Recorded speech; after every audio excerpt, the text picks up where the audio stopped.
Hello TL Travelers and welcome back to the TL Travel YouTube channel. Today I am doing part 2 of my recent trip to the Netherlands and Belgium review video sort of thing. If you haven't already seen part 1 where I talked about my experiences in Amsterdam and the Netherlands, then I will link that in the description bar below. And if you have not already seen our vlogs and our trip footage from those trips, I will leave them in the down bar below as well, because you should definitely take a moment to check that out.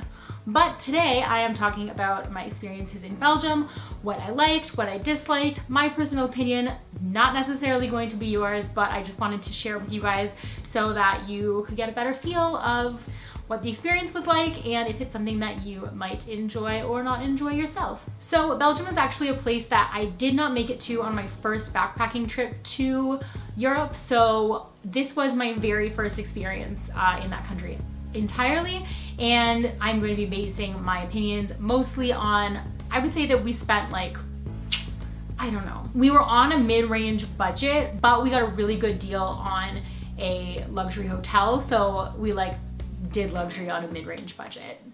That makes sense. It's what TL Travel's all about. Why not travel that way ourselves?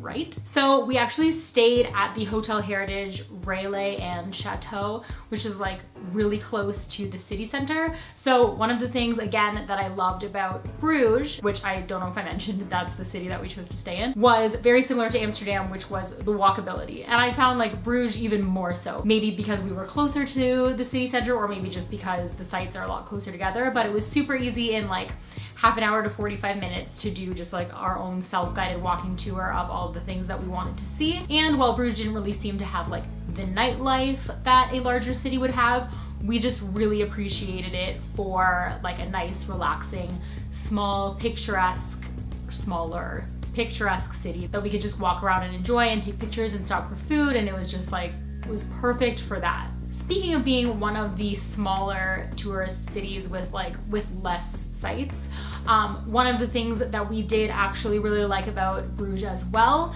was just that it was easy for us to do day trips to other cities. So we chose to do a day trip to Ghent while we were there, and that was really nice. And it was a really easy just hop on the train there, train back whenever we wanted. Trains were leaving all the time, so as long as you got on a train that didn't have a million stops, which if you missed that fail, I'm gonna link that down below because that was a nightmare. As long as you take a moment to read the stops and make sure you're getting on a good train, it's super easy to get there and back.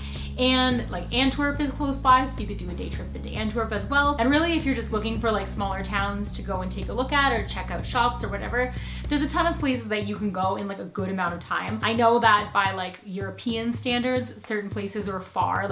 We definitely had moments where the train, security ticket puncher lady, where she would be oh, you're going the long way, or you've done this, you've been traveling all day, or you're going far. But I mean, by Canadian standards, nowhere is far. So having the trains available, making other cities also accessible, made it really easy for us to decide that, yeah, we would stay in Bruges, and then if it was too small for us, we would venture out. And we really enjoyed that, even if we did go do a city break or a day trip to somewhere that was a little busier or had a lot more going on, that in the evening we could train back and just enjoy a nice, quiet or quieter city. The other thing that we all seemed to really enjoy about Belgium and about Bruges specifically was the food. So that was one thing that we found in Amsterdam. We had 50-50 experiences as far as food went. Half the time we were really enjoying it, half the time we were really disappointed.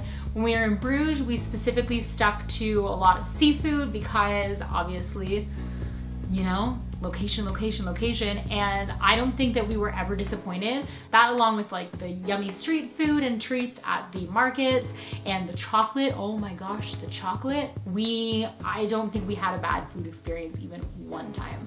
So yeah, food in Bruges,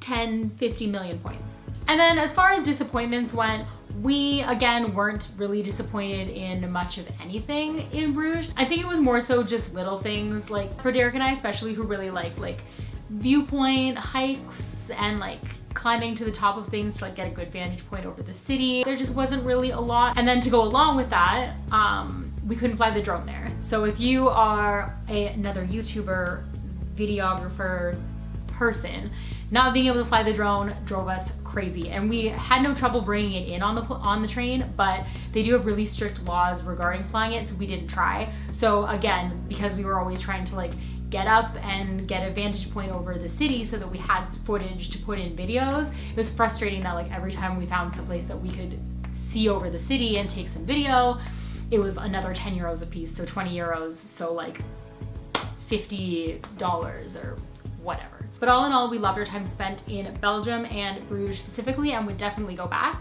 And that's my whole review. So my camera battery is dying. I'm in a race to beat it to the end.